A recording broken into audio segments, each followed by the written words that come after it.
Marc Jacobi. He is a two-time world champion in the aero class, and I know him for being on the U.S. sailing team in lasers and many other boats. I've seen him in Key West, SORC, tons of other places. This is Marc Jacobi, probably the best sailor from Middle America that you'll ever meet. Here he is. So, Mark, how are you doing? Great. How are you, Zane? I'm Good to doing see you. I'm doing good. Good to see you. It's been what 15, 20 years since we've actually got to hang out. At least. At At least. least. Yeah. Yeah. Great, great. All right. Well, listen, I'm going to go ahead and dive into these questions. Right? Let you know what I'm doing. All right. So here we go. What age and when did you start sailing? At what age and on what boats? And how'd you get started? I actually started rather late. I was 13 when I started sailing. My father and stepmother moved to Hawaii and they bought a 36 footer. And so I had to learn how to sail. And I absolutely hated it. My dad was a screamer. I couldn't stand it. Of course, he was dealing with three kids and a rather ornamental wife as a crew in Hawaii where it blows like snot, and he really didn't know what he was doing. So of course he was going to scream. So it's Um, windy all the time. You're heeling over. Nobody's happy. Right. Scared the hell out of me, yeah. Uh huh. And then I saw some little boats sailing around in the harbor after one of these unsuccessful family outings.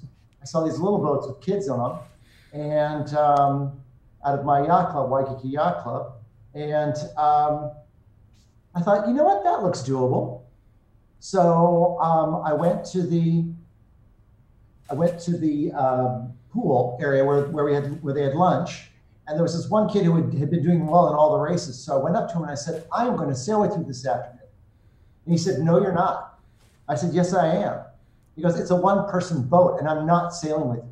I harassed him the entire time. We went out sailing. Um, I heeled the boat way the hell over because I'd seen in all the pictures that you see about sailing, they're all heeled way over, right? He's like That's freaking out, like, "What are you doing? What are you doing?" that's how it's supposed to be. Yeah, Okay. right, right. And we got third. He kicked me off. He did worse. So we put me back on again, and we won every other race that afternoon.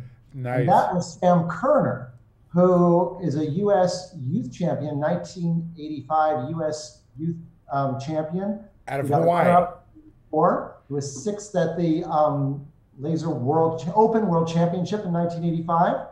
Um, Missed the Finn, representing the Finns in 96 by this much. He had a breakdown before one of the races.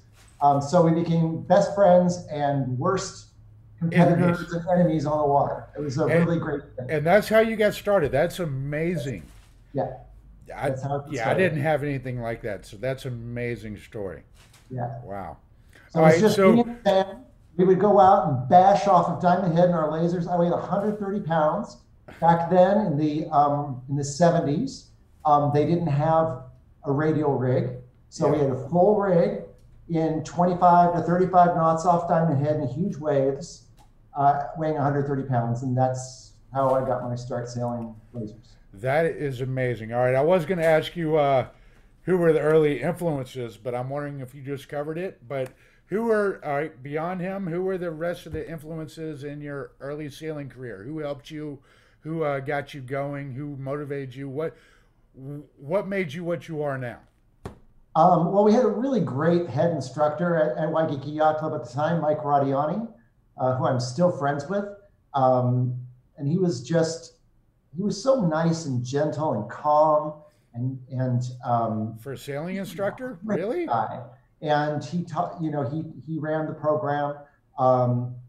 Sam's father, Myron Kerner, was huge. I mean, Mr. Kerner, he was like my surrogate dad, because my dad, while he was physically present, was not in other ways There. Yeah. present there for me. Yeah. And Mr. Kerner, he was tremendous.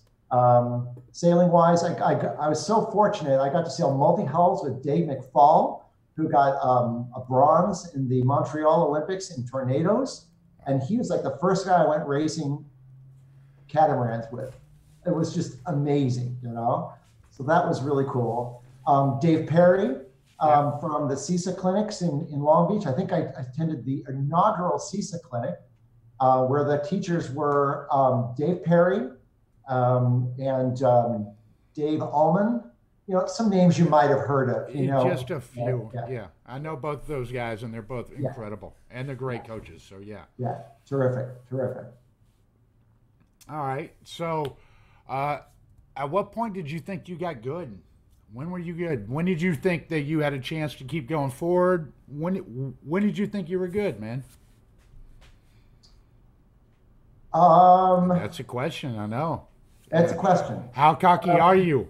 I you know what? I really don't think that I got good at sailing until I started coaching. I was the sailing director at Indian Harbor Yacht Club in Greenwich, Connecticut, which is what brought me here to Connecticut in 2000. And so I had done two full-time Olympic campaigns. Okay, hold on. Time out. Time out. Yeah, You didn't think you were good until after a couple Olympic campaigns? You really didn't think you were good? Come on. no, not really. You know, I always was working towards goals and things. I mean, I was a three-time Hawaii state champion. Um, you know, I did qualify for Worlds By the in way, Australia. Myrtle's owned that for like 20 years now. I know. Well, I that's know. just because I haven't been there. You know That's my thought too. So, that. That's the yeah, only Myrtle, reason. John Myrtle, you better answer. Yeah, that's the only reason, John. You know, you're just lucky that I'm not there. All right. Yeah. I probably need an arrow to beat him, but in his laser. But yeah, no, I really don't think. I mean, I really don't think that I became what I would consider like a complete sailor until um, like 2012, 2013. Hmm. That's Yeah, okay. I mean, That's kind of shocking because Mark, I've sailed against you a lot, and I've sailed against you, literally all through the '90s, and I know how talented you are and how talented, the things you've been able to pull off and the intelligence you've had on the water. Uh, you had issues with being undersized, just just not physically in shape, kind of like I was. We were all in the same boat where we were the little guys trying to fight against the 190 pounder, 6'5" human levers. Um, yeah, that's you tough. know, That's tough. we had to learn how to overcome and try to be, smarter, work harder, those kind of things. And all those times, you always worked harder than most, and you gave everything you could. And we all thought you were really good. And I know in the mid '90s, I think it was probably '93 or '94. I know I personally, and I mean, I know you're going to take exception to this, but at '94, I know I thought you had peaked. Now, because you had you had a couple moments where you got what a couple top three at midwinters, top fives at nationals. You were there, and then you kind of regressed a little bit, and then you slowly had to work your way back up. Now, I don't know where it came. Actually, I don't know what it was, but you well, I you mean, tell me. actually, I felt during that quadrennium, I actually peaked a bit late because we had I did the trials in '96 in Savannah. Yeah. Then we had the midwinters in Long Beach, and I actually won the midwinters, the '97 midwinters, and Nick was there, and all a lot of suspects, usual suspects were there. So that felt really good, and that year I felt really solid. Um, It was 1 year uh, too late, though. you're too late, yeah. And then, yeah, and then there was some mischief that really kind of put me off for a while, but yeah. Anyway, yeah. Anyway, okay, let's move on to the next question. Sure. What do you do for a living? How do people contact you, and how do they help you in your life? What do you do? Does it have anything to do with sailing? Does it have anything to do with other parts of the world? I know, but for the rest of the world here that doesn't know, what do you do for a living? Sure. Yeah. My principal occupation is I'm a realtor in Westport, Connecticut, Okay. and it's a lovely waterfront community. I live in the community just next door in Norwalk, and I help clients throughout the county buy and sell real estate. That's my primary means of propulsion. Okay. I also coach a high school sailing team. I've been coaching high school sailing since 2001. in all different schools around here. I currently coach for Fairfield Prep, a great private school here in Fairfield County. I also do private lessons and group lessons in the RS Aero, my new boat. Yeah. Okay, so this is not part of my 20 questions, but since you know, since the lasers in the 90s and 2000s when that kind of made laser sailing, famous and great, and we all, I know there were what, 100, 200 of us that did it full time. Yeah. Since then, now that you're in the aero class, what have you seen a little different? What has changed since that early 92 to 90, to 2000 range? What's changed? Well, I think just that a lot of people have grown up. I mean, we've gotten older, a little grayer. Well, You've had yeah. families. Some of you are grandparents already. Stunning, stunning. That just freaks me out. Yeah, I think there's been a lot of there's all the political crap that's been going on with a certain class, certain Yeah, class. yeah. Let's not dive into the politics of our favorite builder, but And I just didn't want to give my any more money to that particular builder. And so when my local dealer said, "Hey, you want to try the Aero out?" I'm like, "Okay, I'll give it a try." And I thought, "Oh, great, another boat that's trying to." and at that time there were what, like three brand new boats similar that all got launched. Yeah, I'm actually very proud of you for jumping into the Aero and doing what you've done, because no offense to the Aero class, because I don't know the class at all. I've jumped in the boat once and I thought it was a hoot. yeah. Granted, it's a lot tipsier than I expected, and of course I flipped over a lot, but I'm used it's to that. fun. You gave a good legitimate, yeah, you legitimized the boat, if that's a word. I'm not sure. My redneck, yeah. You I don't know. gave the All boat I a know is real, you gave the boat a real face, and you've done a good job promoting the boat with your YouTube videos, your YouTube channel, all your videos from your Worlds, Nationals, and things like that. To me, that is great. Standing back on the outside, I get to watch and I get to see you sail. I get to relive your races. To me, that makes me really happy. The rest of the world, I don't know if they've seen it, but everybody, in case y'all don't know, Marc Jacobi is multiple world champion, incredible. He has turned the Aero class upside down, made them a force to be seen, and prove that they're a legitimate class. And everybody else that jumps in the class, guess what? They have to deal with Marc. And Marc is pretty good, I have to admit, unfortunately. All right, go ahead, Marc. And I think I lost Marc. Well, all Sorry right, about we that. lost Marc. Sorry, Well, I sorry. just gave you a very stunning positive review, and all of this while you lost your internet connection. But go ahead, speak on the Aero class, on you legitimizing the class. The fact that you came in and made it so well, so good, and so proper. Well, Tell me something. for me, it was just that I tried the boat out. I sailed it on a Saturday afternoon for like an hour. And then I went out and joined my frostbiting fleet at my club, my laser frostbiting fleet. And at that time, we had 2012 Olympic representative Rob Crane. We had Andrew Scrivon, and we had like 35 other people, good sailers I on the remember line. Andrew, by the way. Yeah, Andrew's Yeah, very I good. remember him. I remember him from back in the way back. Yeah, He's spooky and a really superb coach, by the way. Yeah. Superb. And I got second in the first race, and then I won every single race thereafter with the radial equivalent rig, the 7 rig, in 3 to 8 knots of breeze. Not knowing the boat, I was just like, holy crap! This is crazy. And it was so comfortable. And what's really cool about the boat is that the hull weighs 66 pounds. yeah. It's You can literally- pick it up. It's like an Opti. You can pick it up on your shoulder and carry it to the beach. You don't need a dolly. You don't. Well, Rooftoping, you can pick it up and carry it around. Well, yeah, I did. I did on the one time I used it. The guy was yeah, like, I don't know if I want to rig the boat. And I was like, I got it. I'll pull it off your top. I put it on my shoulder. I carried it to the beach. I rigged it. The yeah, arrow was great. I loved it. yeah. Problem is, one, I'm That's broke and so. don't have any money. You I know, they're just great. decided that. I just decided that. Wow, this is amazing. I've got to have one of these things. And I have this site that I go to where I can look at Craigslist listings all the way across the country.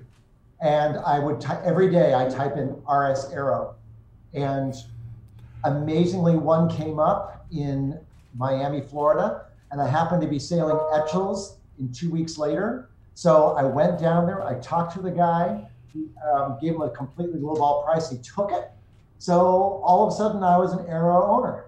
And it was scary because I'm not a rich guy and it was a big investment for me. But it has been the most wonderful thing for my sailing. It's made me so aware of things, of different things. I mean, every boat has its Quirks, yeah.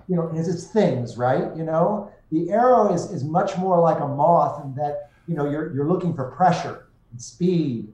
So, And all right, quick. Not to interject you, but go. I've known you from laser days back in the Yeah, '90s when everything was a heyday and we had 200 boats on the line. yeah, Lasers were all about main sheet trim, hiking, vang, mainly vang, and playing your vang while hiking it, doing this all day. What's the difference? Well, the Aero, you're still hiking. You can see in the picture. Yeah, oh yeah, I've seen the videos. I know you hike hard. I know they're a lot of Yeah, work, and you they're still a lot hike. more agile of a boat. I mean, do you think you need to be more agile on these boats, Yeah, or they're so responsive downwind. You're playing the angles a tremendous amount, but they're really very comfortable upwind because they have that kind of chamfered deck. yeah, So it's like, I mean, I did the Worlds in 2018 in the UK off of Weymouth. It blew like snot, and I mean we had long days on the water, and then we had like a 2.5, 3 mile beat back home, and yeah? That's fun after a long day of racing, right? Yeah, yeah, yeah. So, but it's like really, really punishing days, and yet I never feel as used as I did in the other boat. It's really. just a lot more comfortable boat to sail as well, and it's just really rewarding because it just responds so well, and it accelerates, and you crack off like upwind. If you bear off 10 degrees in in the other boat, you just heel over. You really got to hike, and you might get 2/10 of a knot, but you need that 2/10. Yeah, The Aero, you crack off 10 degrees from close haul and hike, and you're planing. So you have yeah. this That's a low whole nother load. world. It's insane, right? And then the boat also points like a banshee once it's up to speed. So you've got a really great high road, you've got a really amazing low mode, and you've got the middle mode as well, and you're using all of them throughout the course of one leg. So it's really, really fascinating, just keeping the boat moving, and what mode is best, and how does See, that fit in with the overall strategy of the course? Like, where's the next shift? Is it above me? Is it below me? And what mode so do I want to set up? so This is this really awesome. plays into your strong points of being a tactician, a strategist, understanding the overall big picture, how you line everything up, right? You know what? Actually, Zane, I think you flatter me with stuff that I really don't think. I mean, back in the days when we were sailing together, Fred Schroth used to call me the misguided missile. I don't. I'm I not was going to I was fast. deny that fact. I'm going to tell you I that. was I won't fast, deny but it. going in the wrong direction. Always, And yes. I look back on those days, and I didn't know diddly about really. I didn't really know current. I really You didn't didn't know know current. You shit. didn't know shifts. You didn't understand sailing into a header was a good thing. Those were some of the benefits that people like me that were, Oscillating degrees I've always been good in, but I didn't really understand the others.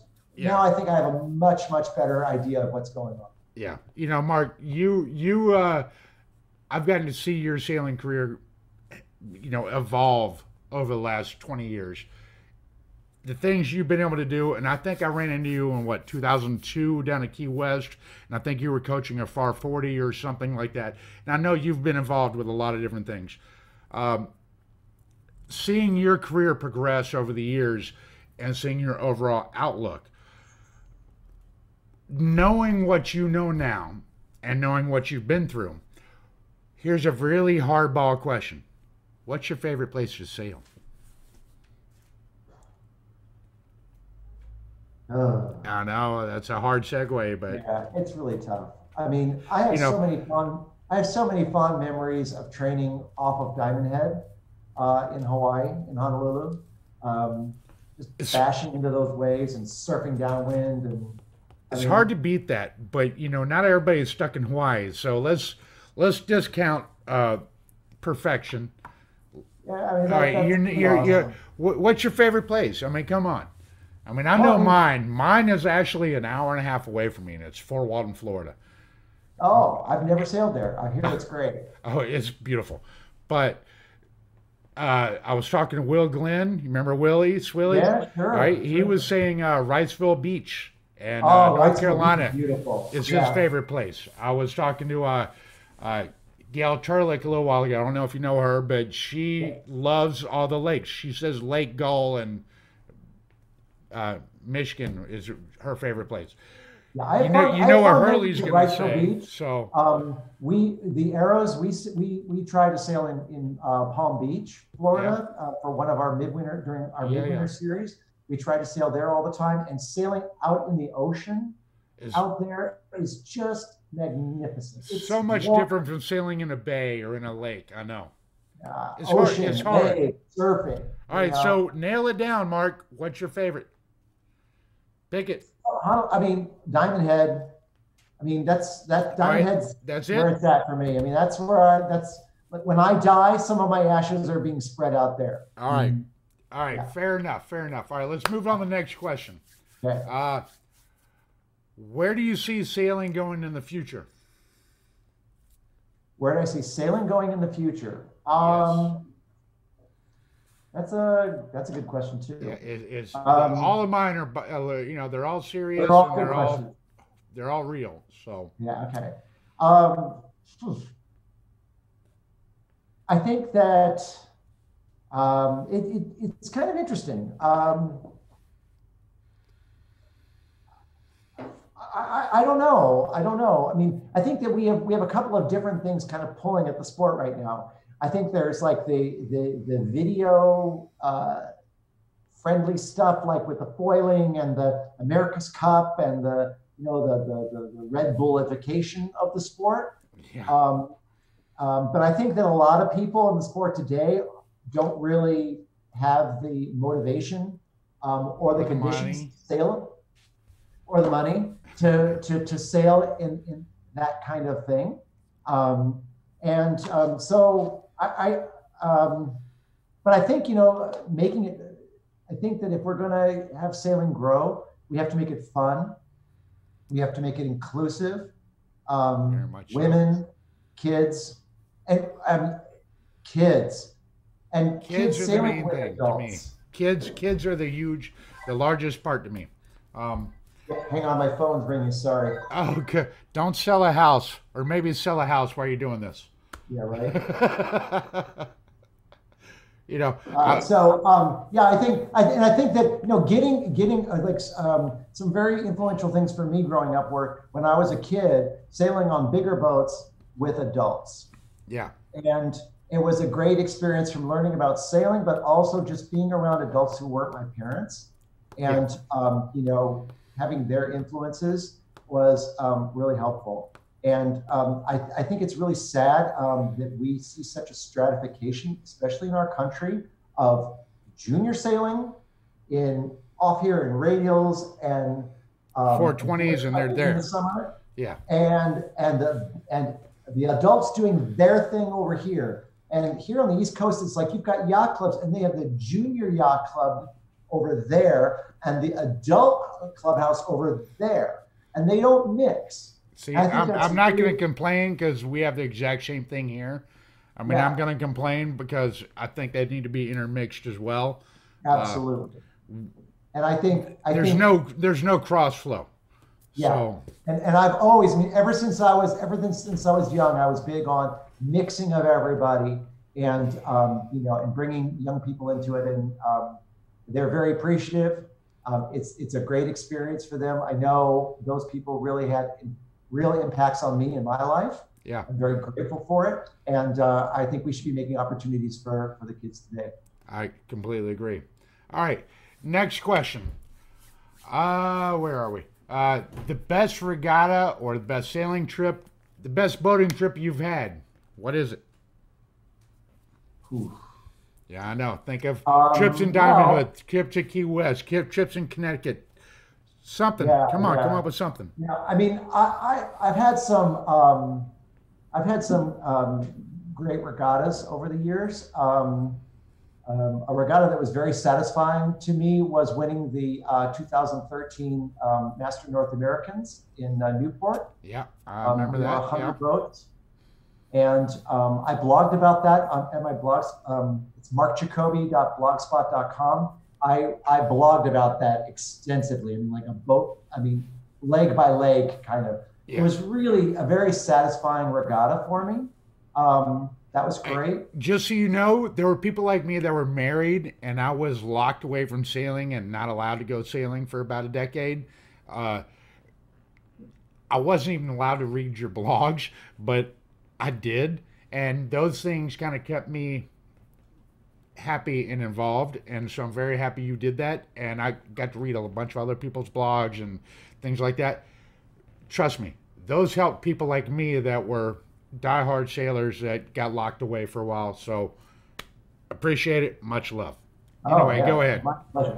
It's Go great ahead. for me too because it's kind of like I mean, it's my sailing journal, Yeah. right?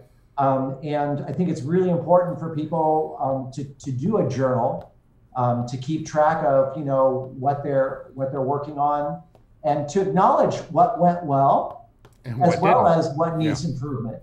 Yeah. Because a lot of us tend to focus on, oh God, I sucked at this and that, and not give yourself a little pat on the back and say, hey, yeah, okay, the tacks weren't so hot, but man, that jibe coming into that mark was awesome. You picked up 3 boats right there, And I look at all of my reports from Newport, sailing in Newport, Rhode Island, and these are all sailing inshore, east of the bridge or west of the bridge, east of the bridge, offshore, wherever.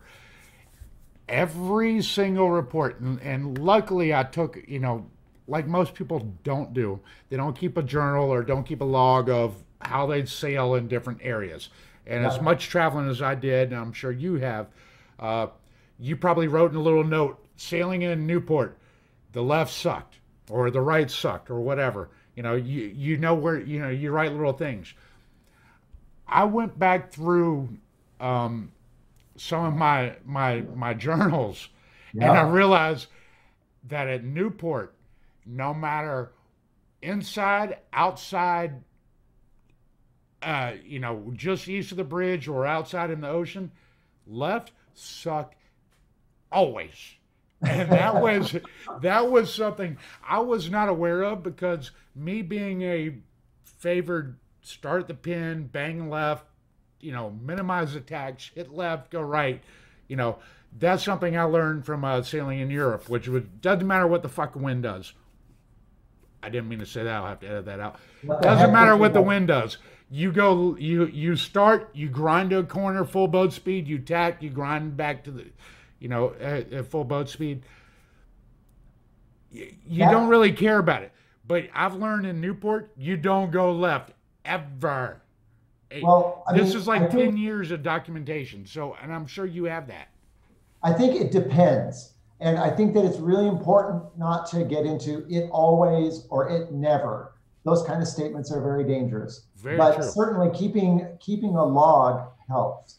Like I remember the first time I went to Australia, it was December of 1986 to sail the Laser World Championship. And Steve Bourdeau was there, and Richard Clark, who's a professional sailor now. And I'm trying to get Bourdeau on here. I'm trying to get Bourdeau on here next. So he's a character. Yeah. So there were a lot of good people there, and I took notes. And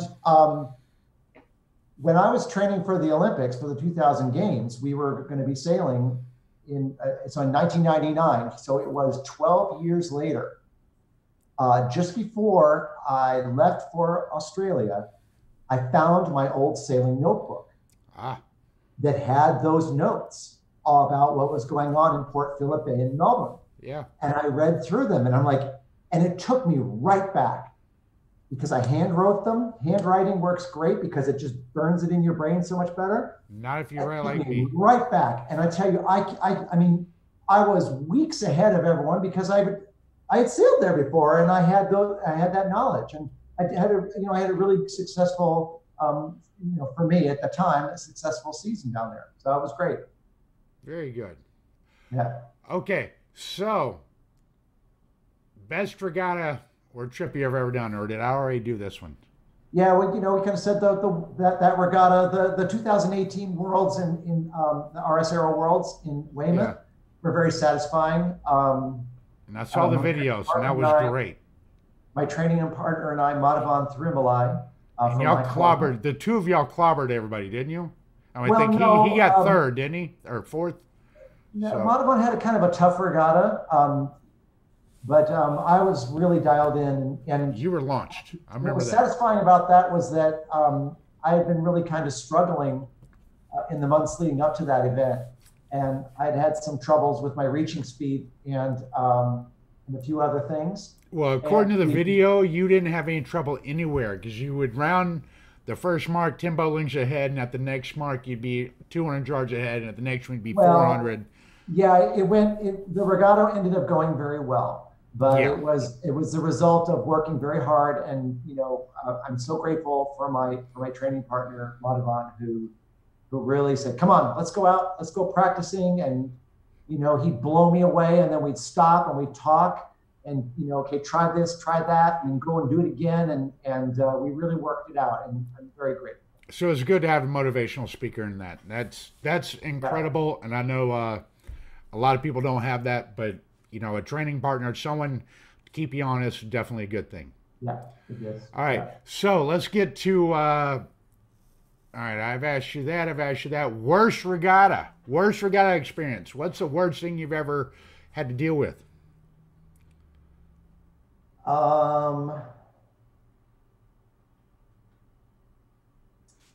Don't, and if you claim me and Fairhope, I'll be very upset, so don't use that one. Well, you know what?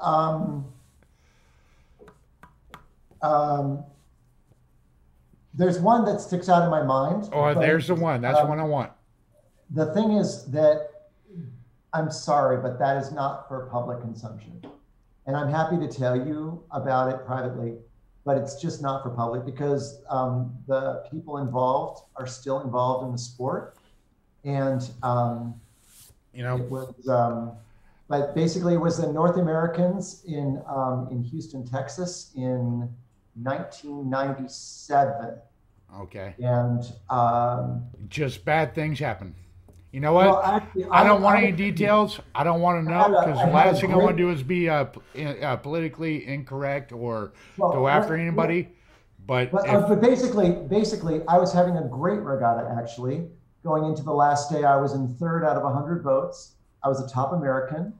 Mike Sims was in first, and Cam, my partner, Cam from New Zealand. Friends, I can't believe Cam. It wasn't Lewis. It was Appleton. Yes, Cam Appleton was in second. Yeah. And but it wasn't what happened on the water so much as what happened off the water, and. It was very, very. I know you well enough to know that I can only imagine. Yeah. Let me tell you, Mark. You know me. I'm what? The stereotypical Alabama. What not should be allowed in the society today? But you know what? Have I not always given you the respect you deserved and given you whatever? You know what? Actually, you know what, Zane?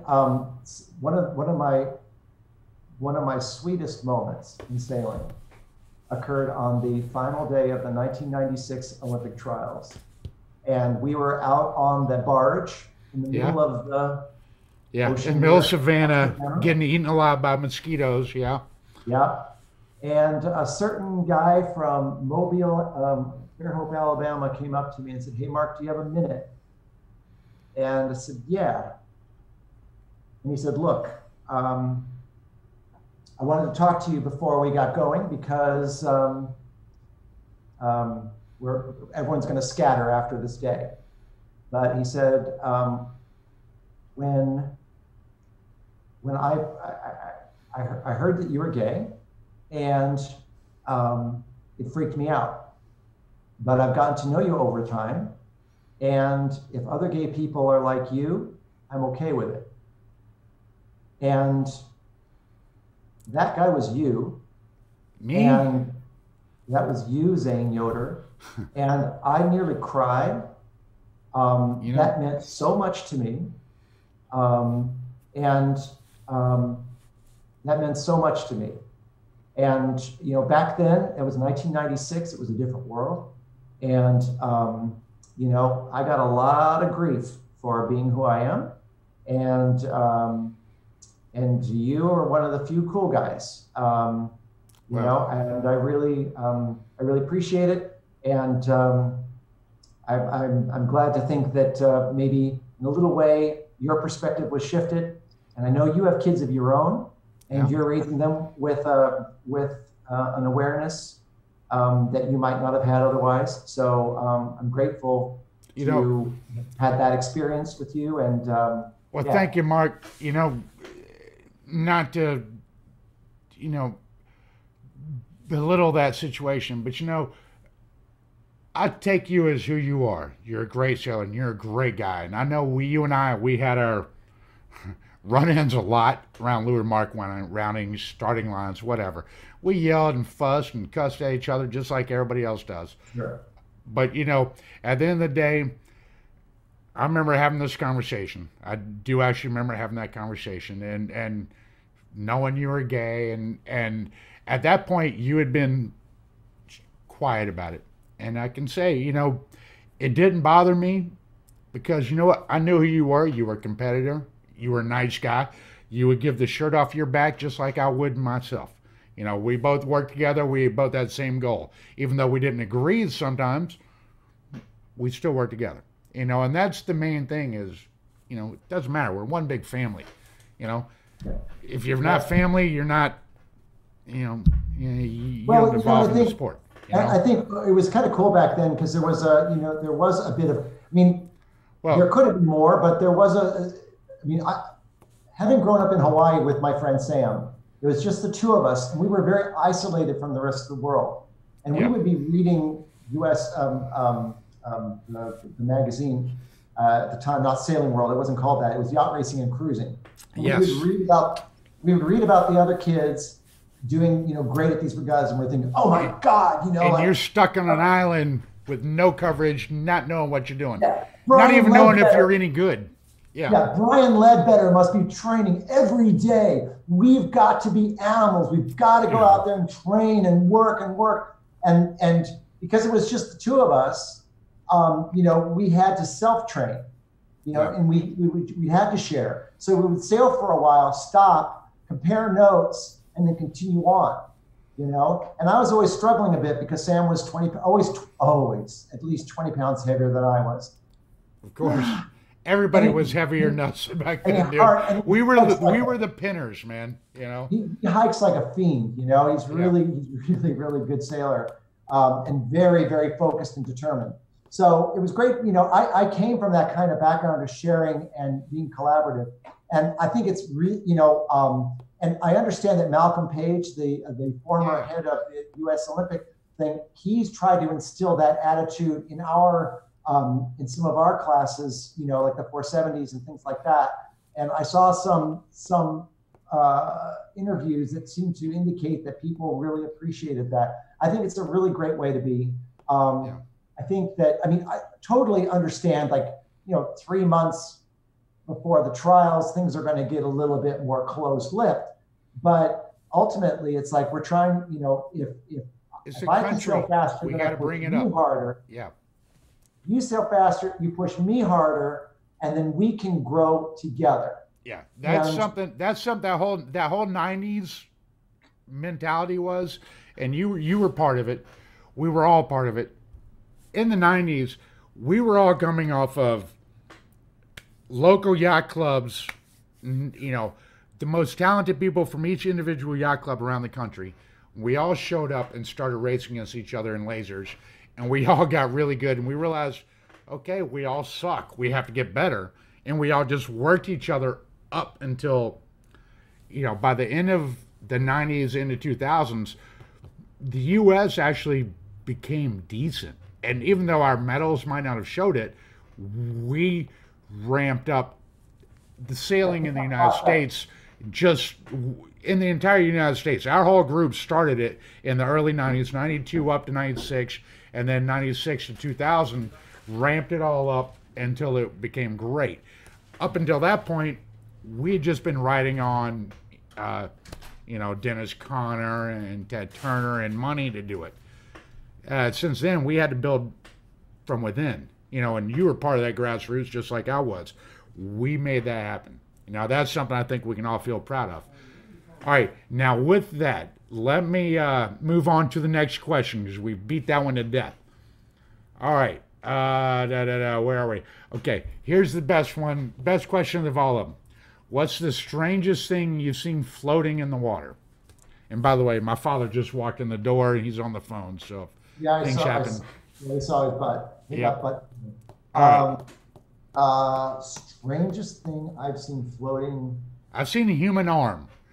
I don't know if you can beat that, but come on. Wow. I've also had a man of war land in my lap, so I know you can do better than that. Yeah, well, they're not strange things, but it's really cool things. All right. Had flying fish fly into my boat. Okay, I've been hit in the head by one, so yeah, I understand that. They hurt. Yeah, they damn near give you a concussion. So yes. Yeah, they can hurt. I've also I remember one time again practicing off of Diamond Head, and the breeze was a Kona wind, which is not the typical trade winds. And I was cruising along on a reach, and there was a humpback whale, maybe 5 or 10 boat lengths to leeward of me, just paralleling me. Yeah. And if I bore off to get closer, I'd slow down and I couldn't keep up. So I had to kind of stay on this beam reach to kind of keep up. We just kind of cruised next to each other for a while. And I mean, they're big.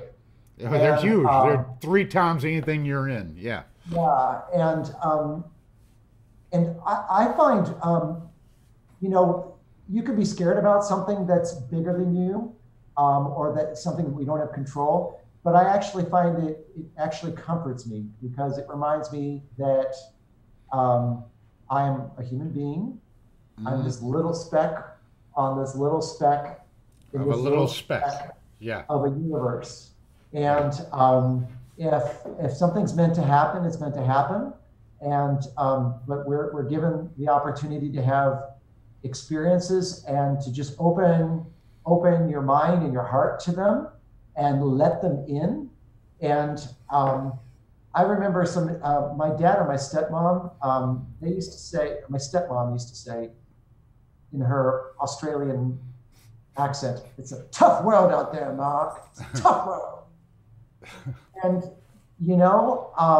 actually, the world to me has been a pretty amazing place. And I've had my downs, but you know what? As downs, you've had your ups as well. The world always provides, and there are amazing things. This life is an amazing thing, and those downtimes are amazing experiences as well. And just try, if you're working towards something, if you as a sailor are working towards something, trust that you will get there, and just keep plugging away. And it's amazing how the world will come together behind you and support you in whatever it is that you're trying to do. Just go in there with passion and with all your heart, and dive in. Fall into place. Yep. I'm sorry, I went way off We are topic way there. off topic, but you know what? Here we go. All right, here's the next question. Let's move on. Okay. Uh, what's your best role in sailing on a boat? On a boat. Say you're on a 40-foot sailboat, whatever. What's your role? What's your job? Are you crew I like boss? Are you tactician? Are you driver? What are you doing? tactician. Yeah, Yeah, tactician. yeah. Like I love sailing on an Etchells. I'm the forward guy, and I sail on Etchells with a local sailor, Steve Gerling. He is just a superb helmsman. It is so wonderful. At my age, I don't want to sail with people I don't want to sail with. And I love sailing with Steve Yeah. because he's good. I know he can make the boat go fast. He trusts me. It's your job to get him around. Yep. I trust him. You And we trust as work. long as he trusts you. You know, I don't know about you, but for me, as a tactician, as a boat boss, if you don't have trust and faith in me, I'm not going to deliver. If you It's give me very tough. 100% faith, I will deliver. If you don't give It's me very faith, tough. I'm gonna. I have about as much performance as you give me faith, and I don't know if that works for you that way, but it does for me. It's not so much. It's not so much that I need your trust for me to make right decisions. It's just that um, It's a this is gonna confidence matter, dude. It's sailing. It's yeah. mental. It's confidence. If they don't But have confidence in you, to me, that doesn't. If they don't have confidence in my decisions or my calls, I have a really hard time making the calls. I yeah, personally do. It might not be you, but it is me. it can be So difficult. Yes, it can be difficult. And then as a tactician, we tend to second guess and everything else. you're It's always like, second guessing. You second guess every 30 seconds of your life. That's oh, part I of the mean, thing as a tactician. That's your and job. actually, like if I'm calling tactics on a boat, I take responsibility for every single decision, and I really try to make every decision Right. make the right decision. And if I don't, I feel really bad about it. And Yeah. I feel really, really bad about it. The worst Because decision is a non decision. I understand it. yeah, I mean, so I try really hard, and I'm a human being. I make mistakes. There are times when I'm on and times when I'm off. But when I'm on, I can be It's pretty lights out. pretty good. Yeah, and we've had some great days together, and so I like being tactician. Yeah. All right, so that brings me to my next question. Do you consider yourself conservative or aggressive while sailing? Or do you blend the two, aggressive at some moments? Explain. Well, I think that you're playing percentages, especially in a longer regatta. Um, Not making low percentage moves early in the regatta is important. Having good, solid finishes throughout. Like I would much rather win a regatta with all top 10 finishes and not winning one race. Um, I love that kind of a regatta, just being the Terminator, always there in every condition. How many of those have you lost because of no throw out? I've lost a lot. Yeah, and that's where the steady dude, the steady boat wins out. Yeah. No, Um, I've been the steady dude, 2, 3, 4, 4, 2, oh, I and see. lost because somebody gets Oh, a because it got to 22 throw out. Because it seconds got in a to throw one. out. Yeah. Yeah. Sure, sure. But Sometimes that it's a doesn't, blessing, sometimes it's a curse. You right, don't but know. that doesn't mean it was a bad regatta. In True. fact, True. in fact, and everyone knows that, like, okay, yeah, that other guy had two tanking races and was lucky to have two throwouts. But Right. we know who was up there all the time. Right. And as much as we try, you can't win every regatta.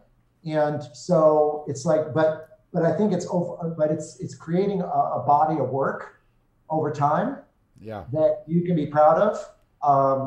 And as a competitor, as a person, um, So wait, let's get back to the question. Are you aggressive or conservative? What are you?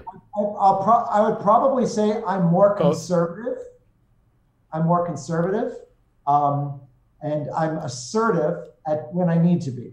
I think that I mean, if See, it's the last beat and sailing against you, I will honestly say that you have been tactically, you are extremely conservative. Uh, Boat handling wise, mark roundings, things like that, you're hyper aggressive to a fault. Uh, and shifts, you're hyper conservative to a fault. Uh, Going out that was on a back in the limb. 90s, we were sailing against each other. Things have changed quite a bit. Well, this is what I remember. Uh, Yeah. since then, Oh, see, you I know, would call you aggressive at turns and conservative shifts. oh, well, That would be my analysis of you. well, turns are really, really important. I mean, there are times like the start is the most important time in the race. So Exactly. you've got Yeah. to be on and you got to go for it. And back when we were sailing, I had a lot of problems with my starting, and Yes. a You were lot, over early or last. yeah, horrible, You were horrible. every extreme Yeah, I known to had man. a lot of problems with my starts, and now I'm much better at them. And mark roundings, it's so important that you set yourself up well for marks, and that has to do with planning things out, not just at the zone, but thinking ahead to them Way ahead of time. away. 200, 300 yards ahead of time. You know where you're going. Right. Faster the boat, the further out you got to be planning and working it out with the boats around you and everything else. Because quite frankly, it's like if I can let's say if I can let Zane in, but it gains us 10 boats, I'd rather lose one boat and gain 10, Right. you know? Yeah. And So instead of fighting with these other five guys, let that guy go. I zip in, or I can get in a pissing match with these 10 guys over Zane. One boat go, let three other, hold 10 boats right. back. Big picture. It's all suspect. You know. Big picture. I call it pack think, and Yeah. I am not a herd think, and I'm not a herd animal. Um, I'm very uncomfortable in herds. Yeah. And whenever I'm in a large group, a herd, I'm always looking for the exit. Yeah. And that applies on the water and off. On Um, land. Yeah. Not a bad thing. It's not a bad thing. Mark, I've always been impressed with what you do. All right, so let's move on to the next question. Uh, what's the greatest maneuver you ever pulled off in a race or regatta? Like, I know one moment of mine that is quintessential to the best maneuver I've ever pulled off in my entire life. What about you? Have you ever pulled off one maneuver in your sailing career that you are just dumbfoundedly proud of? Uh, Be it a great start, great mark rounding where you suddenly pass 30 boats. So, think of something quintessential, man. I want to hear something good from you. You're the great Marc Jacobi. I want to hear it. it wasn't so much a maneuver, but it was the last half of a race that I'm rather proud of. It was the 2013 Master North Americans, and I was on a second beat, about a third of the way up it, and all of a sudden I heard this bang, and I looked up, and my rig was still there. I couldn't figure out. Wasn't you? Okay. I'm looking around like, what happened? What happened? And the gooseneck pin snapped. Oh, right at the base of the mast, just sheared off. It just sheared off. And so there was the remainder of the beat, a short reach, a run, and a reach to the finish. And I managed to hang on and still win that race. Ooh. Um, It's hard and with no vang. You got a boom skying like this. Your leech is open. I mean, yeah. it just twist, wide open. You have no speed, so and you managed to do it. Yeah. And in fact, in my blog, there are even pictures of that race, and I go into detail about that race. It was pretty thrilling. Yeah. But and then I had to race the next race. You didn't jury rig. You didn't band-aid it up from there. you know, wound on tape and stuff like that, and with Spectra and stuff, and yeah, it was ugly. It was ugly. All right, let's move on to the next one. All right, where were we? That was shit. Excuse me. We are still very far behind on the aggressive conservative. That was the greatest maneuver. Okay, so your favorite project, your favorite boat, your favorite program. What have you been involved with that actually makes you happy, or that you're proud of, as far as sailing goes? Big boat program, little boat program, could be Olympic trials, could be far forward, it could be an Optimus program. I don't know. What made you proud? Yeah. Could be Mulaney. Remember her? Laney, yeah, we're still Laney. friends. Laney, yeah, we're still friends. I Yeah. love that lady. She was always good for you and your campaign, and she was your Laney's, PR queen. But she's, she's the anyway, best. Um, think about it. What made uh, you proud? well, you know, actually, if I look back on it, I think those two Olympic efforts I'm rather proud of, from the standpoint in that, I mean, it was just so shoestring. Um, Well, you had a truck and a bed on the back. So, but you were yeah, doing better than I was because I had a worse, older, crappier van. yeah. So, Well, you know, back then we were all shoestring. We were coming out of nowhere. you So, know, I was alone a lot. While everyone else kind of went off and had meals together and everything else, I was alone a lot. And I think it's because of what we talked about earlier. yeah, yeah. And also, I was a little bit older too than some of the people there. Um, I was alone a lot, and just sticking it out and seeing it through. Um, when I look back on that, you know, and I just think about, wow, you know, I did that. That's really And something. I'm proud of you for that. You I'm, were older and you were a little different, and we all knew that. We could figure it out, but we never put a name to it. None of us ever called oh, you on it. people knew about it right away. They knew about it in '94. I have And no gaydar, so I didn't figure that shit out it took me a little while. All oh right. my God, no, people. I mean, they You found out right remember? away. You remember Steve and I? We had a what was that restaurant? We were in Dan Marino's restaurant in Coral Gables or something, and it was literally like 2 weeks before the trials. It was before we chased from Miami back up, and I remember that was one of the moments I realized you were gay, but hadn't really asked, but I was asking without asking. I know, and I remember Steve, and I can't remember his last name right now. Uh, Stephen Marshall, yes, my great training partner, sailor, great guy, one of the nicest guys you would ever meet. wonderful Um, man. he, Married with two daughters now, living in Philadelphia. Great guy. I would love to talk to him again because I haven't seen him literally since. Um, but understanding all of that, and understanding how alone you were, then you know what? Growing up during that process and going through that process with you, I was unaware of how alone you were. You know, to me, I was alone because I was the sole Alabama redneck with no money, running on intelligence and pure raw talent, but was out of shape and but could be there. You were running on lack of support, out of shape, too small. Whereas to me, I felt like you and I were fighting something different, which were people with money, people that were 6'3" and 190 pounds and the perfect chisel body.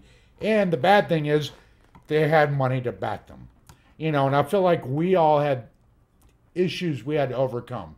And they weren't small issues, they were all of our own personal demons.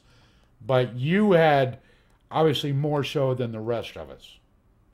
You So, know, it was how do you feel? Do you feel, I mean, that's some, to me, that was my proudest accomplishment. To you, I can only imagine that has to be more so than your world championships. Because I've won big regattas, and you know what? Overcoming things I have to get where I've become feels better to me than the individual wins. Now, is that the same for you or not? Well, I mean, I think the thing is I making the decision to pursue your passion. Um, I'm really glad that I did that. My father uh,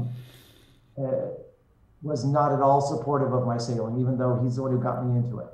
And I mean, like, not at all. My And father just walked in. He's been supporting me my entire life. you know, that's Actually, every time I tried to leave town to go take a job being a sailing instructor or coach or do something else, he would buy me a boat. Hey Zane, I bought you a J24 so you don't take this job in California. Hey Zane, I bought you a Melges 24 so you don't take this job in Miami. Hey Zane, I bought you 3 Rose 19 so you don't take this job in Chicago. That was my father. He was the I have a project for you so you don't leave town. So that was my father. So uh, it's a little different situation, but it's yeah. still the same entrapment, you know? Well, there's My challenges. dad's sitting here. He's probably doesn't realize I'm aware that he did that stuff. But Yeah, anyway, I mean, we all have challenges to overcome, right? yes. And we all have our challenges to overcome. I think it's very empowering. I would meet people on the road, and they go, "Oh, wow, you quit your job to train for the Olympics." I could never do that, and and I was like, "Yeah, you can." You have to understand that there are sacrifices, right? But you can do it. And Everyone if you can do it. want something, you really want something, and you want to pursue it. You've got one life, and go for it. If that's what turns your crank, do it. And I'm so lucky. I mean, sailing has been just such a wonderful thing for me in my life. I mean, I've met the most incredible people, and I've seen so much of this world. And I'm just really, really grateful for all those experiences. And it also gives you strength for doing other things. It's like when I'm out there in the middle of nowhere in an ice storm and the windshield wiper flies off, and going back a quarter mile and finding that sucker, or having the Because truck, you have to. yeah, and then just dealing with it, and so the truck breaks down in the middle of Podunk, and you got to deal with it, and it's very satisfying. And I think in this world where you can just call up a plumber, you can call up an electrician, you can call up the painter, you can call up the whatever. It's very empowering to know that what, I can do these things too, and that yes, you can do Whatever. stuff. You You can can do do it all. whatever. Yeah, you can do stuff. All Yeah. right. So, all right, let's get back to the 20 questions. You and I, talking with you is really easy for me to get off kilter. And I have a list of questions. Okay. And All right. we're definitely getting a little skew. So let's get back to the questions. Da, da, da. America's Cup. Do you love it? Hate it? What do you think of the foiling? Do you want to go back? Do you want to go forward? America's Cup. Love it or hate it? Come on. Oh, I think it's great. I mean, it's interesting. It's interesting sailing. It's Have you been foiling? Huh? Have you foiled? Yeah, I've foiled. Yeah, I've foiled on an arrow. I've foiled on a moth. It's fun. It's really fun. I've never been foiling. No one's given me the opportunity. I've seen some very capable people that I trust and have faith in foil for 5 seconds and swim for 5 hours. So That's pretty much me. I have not jumped into the league. All right, so America's Cup, you love it, right? Yeah, I think it's interesting, and the current boats, for instance, I don't think that the particular foils and things are going to be useful so much on the mainstream, but they're doing some interesting things like the double-sided main. Yeah. that could really, improve aerodynamics. Thank you, Quantum Sales, by the way. Okay. By the way, I work for Quantum, so Yeah.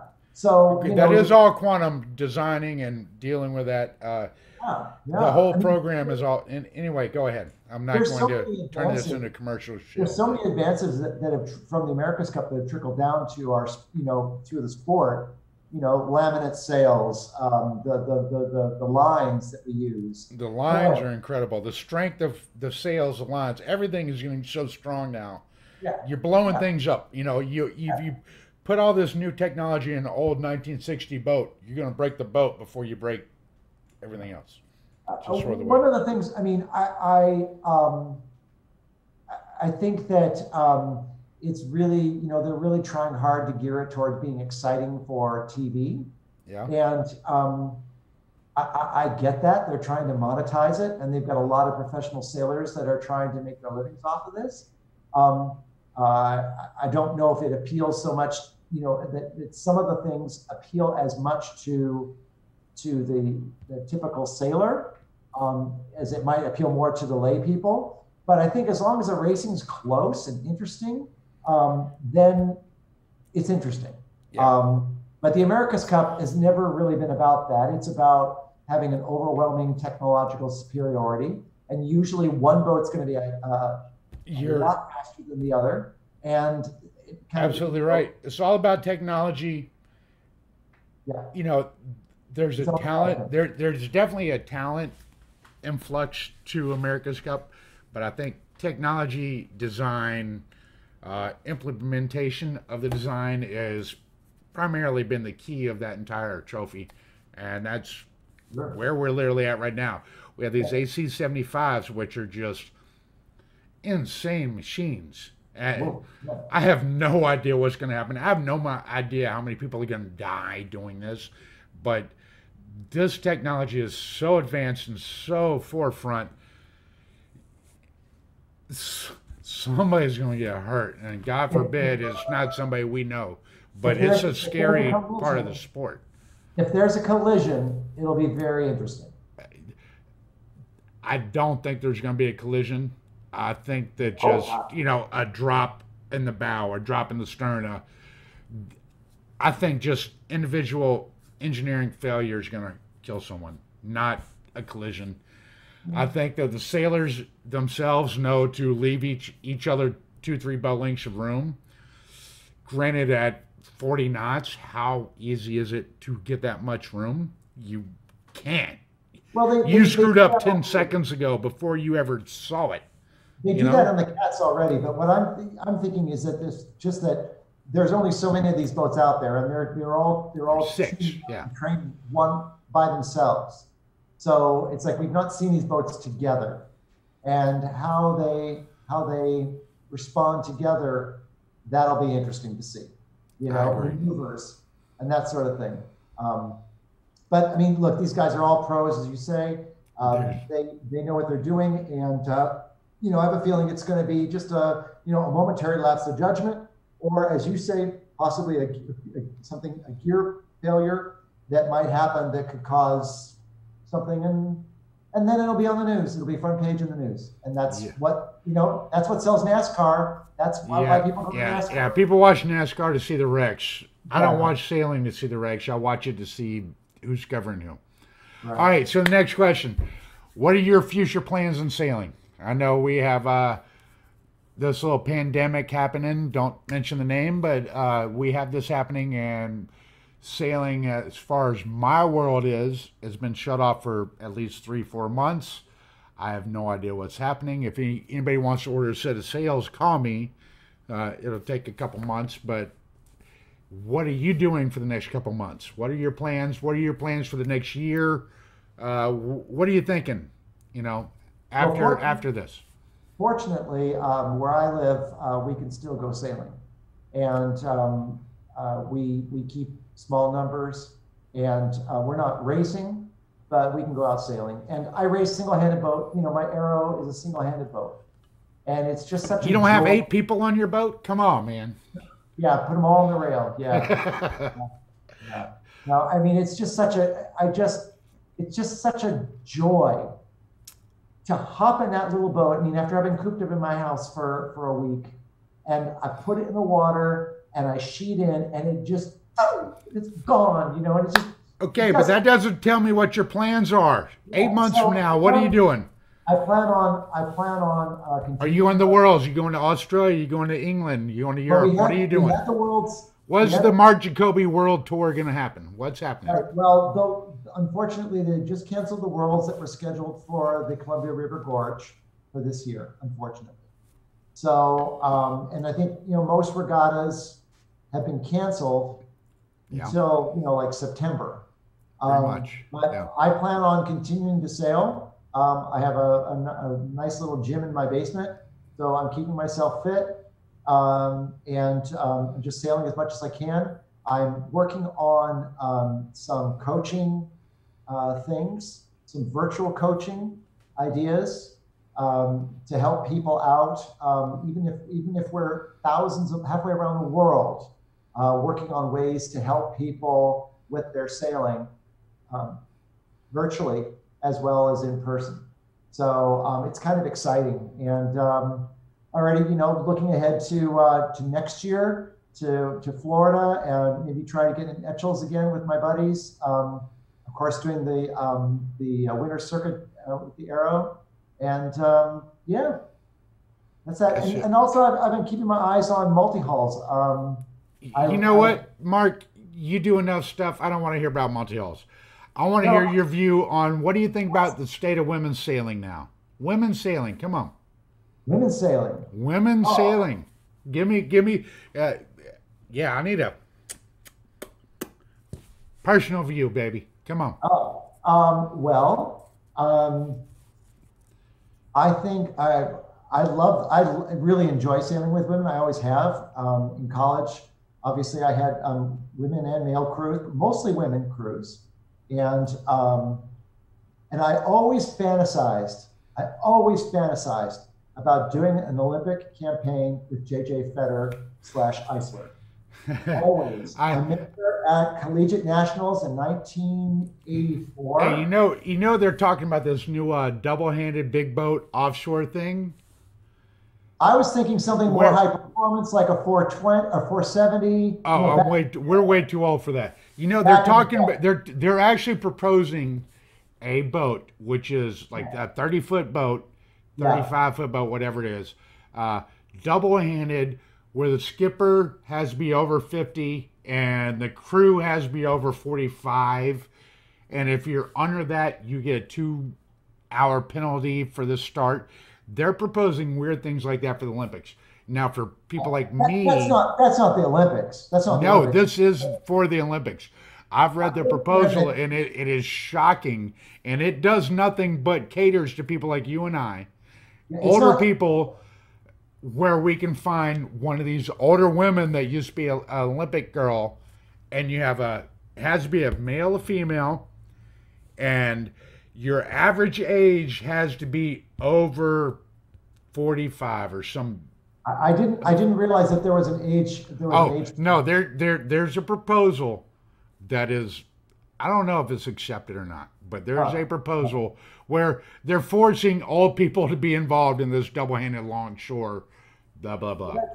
I think it's great. I think it's great having a mixed cruise.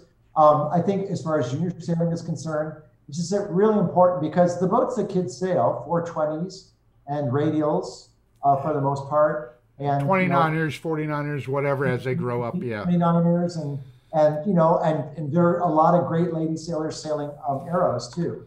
And other countries have much more diversity in the boats that they sail. But let's just talk about junior sailing in the United States. Okay, I think it's just really, really, really important that instructors and parents and organizers and all of them realize that there's absolutely no reason a young girl can't be every bit as good or better than a young boy. There is no reason whatsoever. And, so having the expectations as well as the encouragement, it's like, you're not. I mean, nobody's going to ascend to the top by being coddled, right? You'll have to work for it. But there is nothing inherently, there's no reason that women can't be absolutely at the top of our sport. And I think the old boys club and the machismo, there's a lot of that in our sport. And me, I don't really have much. I don't have much time for that crud. Okay. All right, Mark. Let's move on. I think we both agree that women's sailing needs to move up. Yeah. They need more support. They need more help.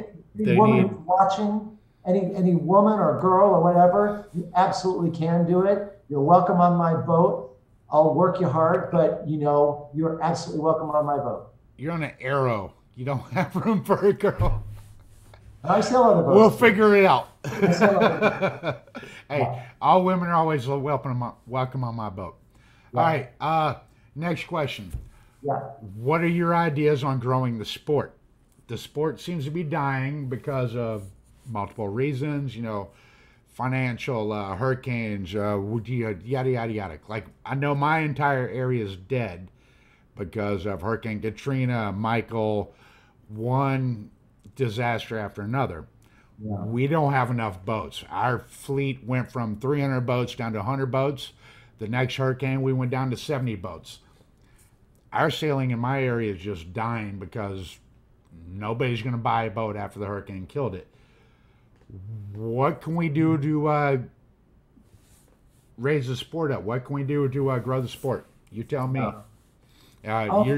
This is from your upbringing, and I'm asking you on this from your Arizona perspective and your Connecticut perspective, not your Hawaii perspective.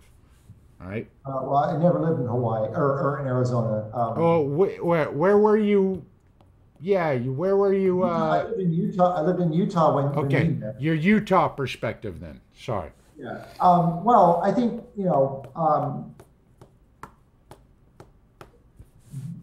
being encouraging, inviting people out, making it fun. I think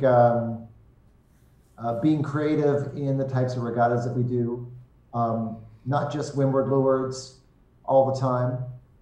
Those are boring to people who, they don't do it all the time. Don't understand it. Yeah, that gets boring. It gets old. Have point-to-point races. Have handicap races. Okay, you said your fleet was decimated in Fairhope. So you've got, five flying. All we have is PHRF, and it's exactly crazy. PHRF is fine, for getting people out and having fun, making events fun. And being creative in inviting people aboard and lowering the barriers. I mean, as far as like in my area, most yacht clubs are very, very expensive, and that just makes it difficult to become part of the club. And that's Agreed. On purpose. It's exclusive. It keeps riffraff out, but it also excludes people you might want. Exactly. If I didn't have a good father who's sitting right over here, I would not be a member of any yacht club. I would not be involved in any of this. Luckily, I am a good sponge on my lovely family who has given me a great trust to take care of myself and be able to join a yacht club and to be able to sail. I'm not going to say I've been able to do it on my own because I haven't. I've been able to do it because of my family. Yeah. You've got to help people when you can. For people to sail, and I think there are community sailing programs; those are great. But inviting friends out, getting young people involved. Like I proposed for years that on your Wednesday night race that you have a requirement if you're sailing a big boat that at least one of the crew people be under the age of 18. And that if you do not have somebody under 18 on your boat, then you get 5 seconds a mile docked from your race.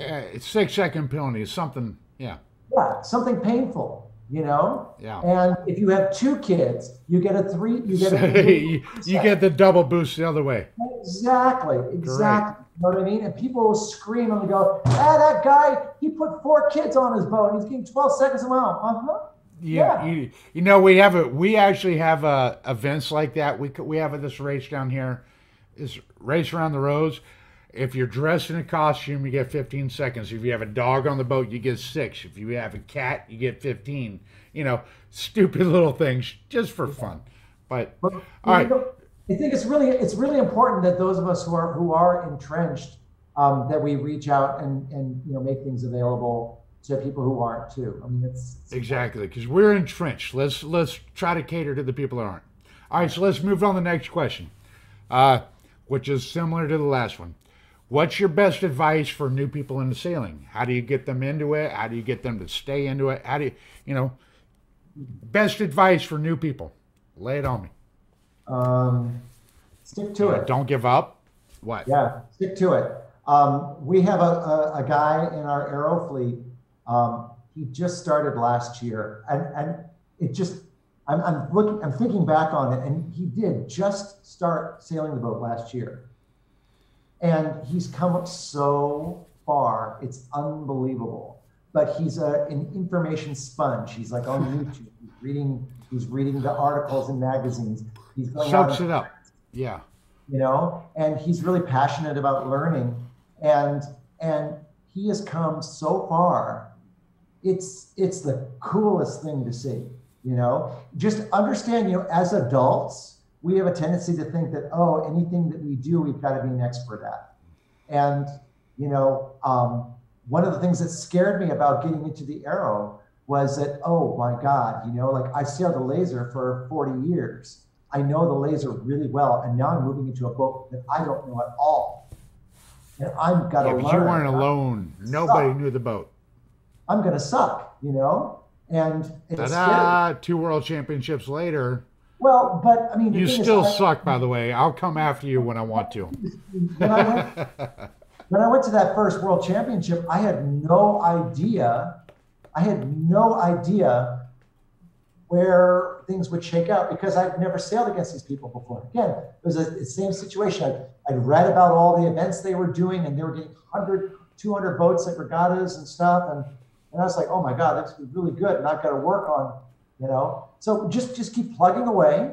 And it's an endeavor that you can continue to learn for the rest of your life. And if you kind of have that kind of mindset about it, like, oh wow, this week I've been reading about